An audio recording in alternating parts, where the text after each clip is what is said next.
Belki bana da lazım abi. Flash verir.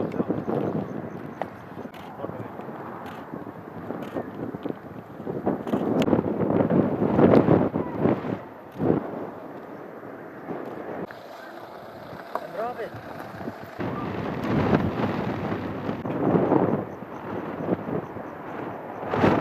İşte bir hafta önce çıkışımızı verdiler. 74 kişinin çıkışını. Zaten 150-160 kişi çalışıyordu. 74 kişinin çıkışını verdiler. Bahanesi de belli değil. Yani bakır fiyatı mıdır? Buraya dökülen şey midir? Atık suyu da var. Buna dökülen harfiyatı da var. Bahanesi belli değil. Söylenen bu tür şeylerdir. Bütün geliri bura. Geçimi madene dayalı zaten. Bu 5000'e kadar çıkmış işçi sayısı. Etibank zamanında, devletin zamanında. Tabii devletin zamanından bu yana kadar şimdi de dahil olmak üzere siyaset girmiş işin içine. Kimin tarafında siyaset kuvvetliyse o işe gitmemiş. Diğeri çalışmış, ona fırsat düşmüş, o gitmemiş. Devlet de sahip çıkmamış. Sonuçta 93'te özelleşmiş bura. Şahsa verildi. Şahsa verildikten sonra maden bitti zaten. Nüfus düştü. Yarıdan 1/4'ine. Kapandıktan sonra düştü. Ya burada Kozatlısı vardı. Tuncelilisi, Çermiklisi, Çüngüşlüsü. Buranın ekmeğini yemeyen yoktu ki. İki durumu Allah izin verse yakında köy oluruz. Zaten köy olma yolundayız. İzin verse tam köy oluruz. Bu şekilde devam ederse tam köy olacağız. Devlet sağ olsun.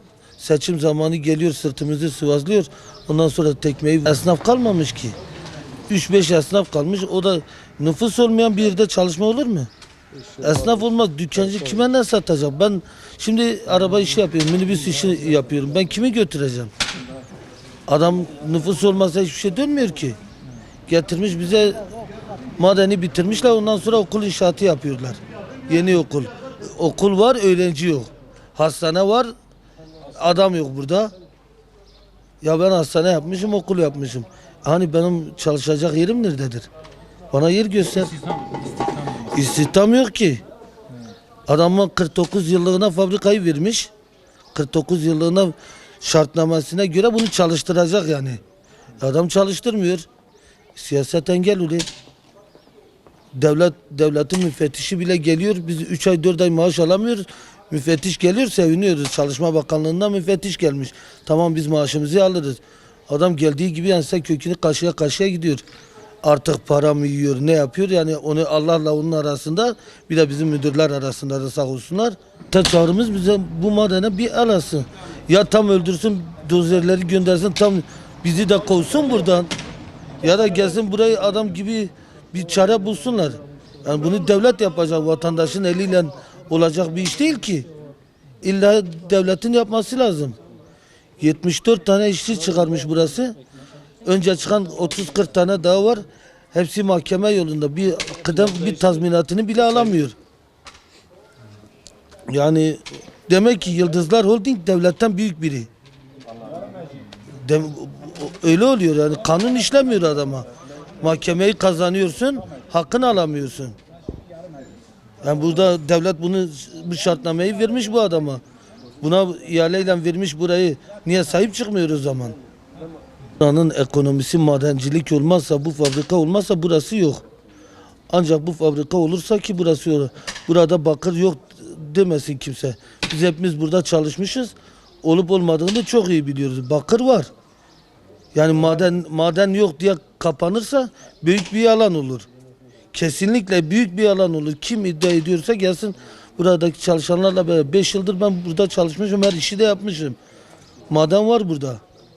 Devletten para mı koparmaya çalışıyor artık? Ne yapmaya çalışıyor onu biz tam çözemiyoruz. Çalıştırmıyor adam. Yanlıştır, normalde yasaktır işte. Çevre Bakanlığı'ndan müfettişler geldi, yine de harfiyat dökülmeye devam ediyor. Bu madenin bu aşağıda giriş köprüsü var. Köprü çatlamış, belki farkına vardınız. Evler kaymış. Buna rağmen bir sahip çıkılmıyor. Demek ki devletten daha güçlü bu adam. Yani biz onu görüyoruz. Devletten güçlü değilsek. Şimdi ben kanunu çiğneyebilir miyim? Ben bir kanun çiğnediğim zaman emniyet gelip beni götürmüyor mu? Polis beni götürmüyor mu? Bu adam açıkça kanunları çiğniyor. Peki bu kanunları çiğniyorsa niye bu adama bir yaptırım olmuyor? Sebep ne yani?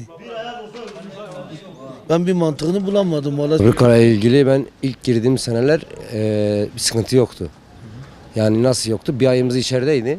Ama ondan sonra 2 aylar alıyorduk düzenli. Tabii bu her geçen yıl değişti. Benim fabrikadan çıkma sebebim yine de maaş yüzündendi. Ben 6 ay maaş alamadım. Tam 6 ay maaş alamadım.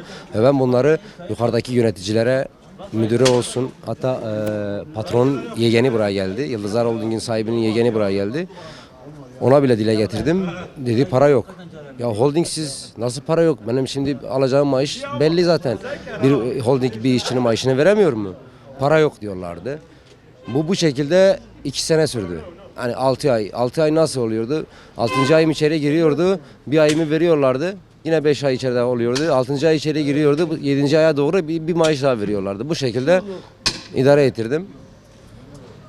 Ondan sonra dediğim gibi işte yöneticiyle konuştum. Para yok deyince ben de ihtarname çektim. Fabrikaya ihtarname çektim. İhtarnameden sonra ayrıldım. Ayrıldım. İçerideki tazminatımı aldım. Tabii bir bölümünü. İhtar çektiğin zaman kıdem tazminatı tek alıyorsun. İhbar tazminatından dolayı. Da 6 aydan 2 ayını avans çektim. O zaman çocuğum falan oldu. Ben evliyim işte. O zaman çocuğum oldu diye 2 ay avans çektim. Şu anda 4 maaşım içeride ve 3,5 senede işten ayrılmışım ve halen de o paramı alamamışım. Benim yaşım belki küçüktür çünkü ben 33 yaşındayım. Ben görmedim tabii o şeyleri. Bizim büyüklerimiz anlatıyordu. Burada yaklaşık 5.000'den fazla insan çalışıyordu. Bu fabrika o zaman Etibank'taydı, devletindi yani. Bu fabrika burada işçileri dağıldığı zaman bu cadde komple işçiydi. Ve bu fabrikada ben kendim yani duyduğum, bizzat konuştuğum kişiler vardı. Malatya'dan, Siirt'ten gelip daha burada emekli olanlar vardı bu fabrikadan. Siirt'ten adam gelmişti. Burada bu fabrikada çalışıp emekli olup gitmişti. Yani o tür insanları tanıdım. Tabii bu Erganisi, Diyarbakır, Elazığ saymıyorum bile. Ondan sonra ne oldu? Maden 93-94'ten sonra el değiştirdi. Devlet özel sektöre verdi. Sonra Yıldızlar Holding aldı ve 2007'den bu yana bu fabrika çalışıyor mu, çalışmıyor mu biz de anlamadık. Ve biz kulaktan duyma sözlerle sana söyleyebilirim çünkü içinde değiliz, bilemeyiz. Sadece duyduğumuz Diyarbakır Valiliği bu şeyden dolayı Diyarbakır Valiliği de diyorlar içinde var. Çünkü buradan Dicle geçiyor. Dicle geçtiğinden dolayı bu fabrikanın havuzları var. Atık havuzları. Şimdi o havuzlar bu fabrikadan çıkan malzemenin son şeyidir. Pisliğidir evet. Onları orada biriktiriyorlar.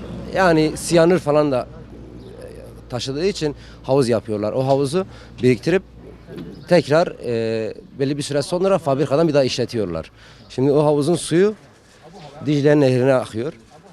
Diyarbakır Valiliği de izin vermiyor. Çünkü bu su Diyarbakır Ovası'ndan böyle bu şekilde aşağıya doğru gidiyor. Aşağıdan da Diyarbakır işte ta Dicle'nin nereye kadar gittiğini biliyorsunuz zaten. Şimdi aşağıdaki sahalarda baraj var, sulama kanalları var. Yani bu sudan hepsi besleniyorlar. Şimdi siyanürün de bu suya etki girdiğinden dolayı zehirdir de. Ondan dolayı Diyarbakır Valiliği dedi ki buradaki barajlarını sen 4 dörtlük yap. Ben de sana izin vereyim. Eğer yapmazsan ben de bırakmam fabrika çalışsın. Ve ondan dolayı da kapandı diyorlar. Yani şimdi biz de kulaktan duyma bu şekilde biliyoruz. Müfettiş geliyor. Burada oturuyorlar, yemeğini yiyorlar, eğleniyorlar, giriyorlar, çıkıyorlar. Ondan sonra şey yapıyorlar, çıkıp gidiyorlar. Tamam tutanında tutuyorlar, hiçbir sıkıntı yoktur. Ama halbuki içeride adamlar 3 ay, 4 ay, 6 ay maaş alamadığı oluyor. Bunları kimse sormuyor, soruşturmuyor bile. Fabrika, bizim atalarımız anlatıyor. Zamanında bu fabrika Türkiye'nin borcunu ödüyordu.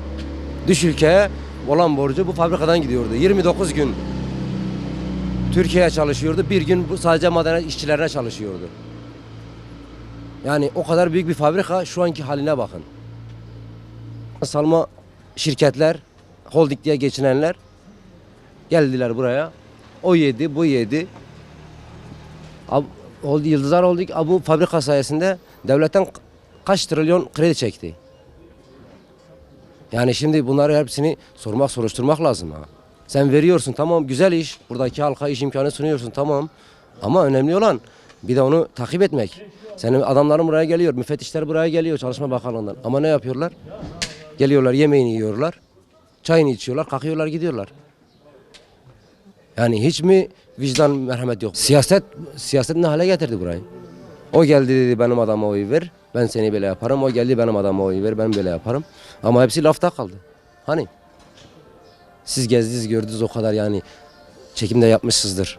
Yıkılan evleri, dökülen yerleri, boş olan dükkanları. Bu neden kaynaklanıyor? Yok. Adam yok ne yapsın? Mecbur dışarı gidecek. Gurbete gidecek. Çoluk çocuğunu bırakıp gurbete gidecek. Ekmek parası için. Sen bırakıp gidiyorsun. Bu şekilde devam ederse ne olacak? Bitip gidecek. Bitmek durumunda maden şimdiden değil de çok eskiden beri göç alan bir şehirdir. Yani göç veren bir şehirdir. Sebep de fabrikanın kapanmasından dolayı ve coğrafi konumunun dağlık olmasından dolayı. Son zamanlarda mevcut şu anda çalışan bu fabrikanın özel şirketin kapanmasından dolayı da bütün işçilerin çıkışı verildikten sonra daha da büyük göç almaya başladı. Yani ortalama yılda 50, 60, 100 haneye yakın bir göç veriyor.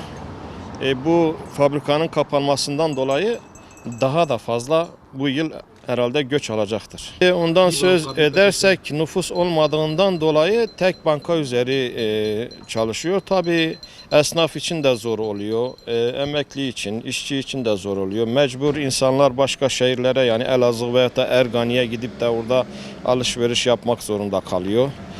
Bu bankadan maaşlarını almadığından dolayı. Son zamanlarda hayvancılığın bırakılması köylerde hayvancılığın bırakılmasından dolayı göçler oluyor. Tabii bu bir şehirde yani inşaat olmadığından dolayı o şehir yıkılmaya mahkumdur. Evet. Bizde de bu tür bir imkan olmadığından dolayı inşaat olmadığından dolayı yani bütün esnaf onun acısını çekiyor. Her şey inşaatla olur yani gelişmeyle olur. Fabrika çalışıyordu. Fabrikadan sayesinde yine en azından yani bir yaklaşık 250-300 kişi çalışıyordu. Tabii onun kapanmasıyla daha da yani gençler daha da işsiz kalıyor. İşsiz kaldığından dolayı halinden göç veriliyor. Bu da etkiliyor.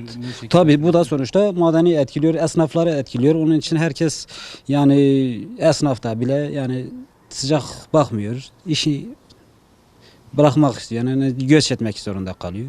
Yani işi bırakıp başka yerde devam etmek istiyor. Tamam.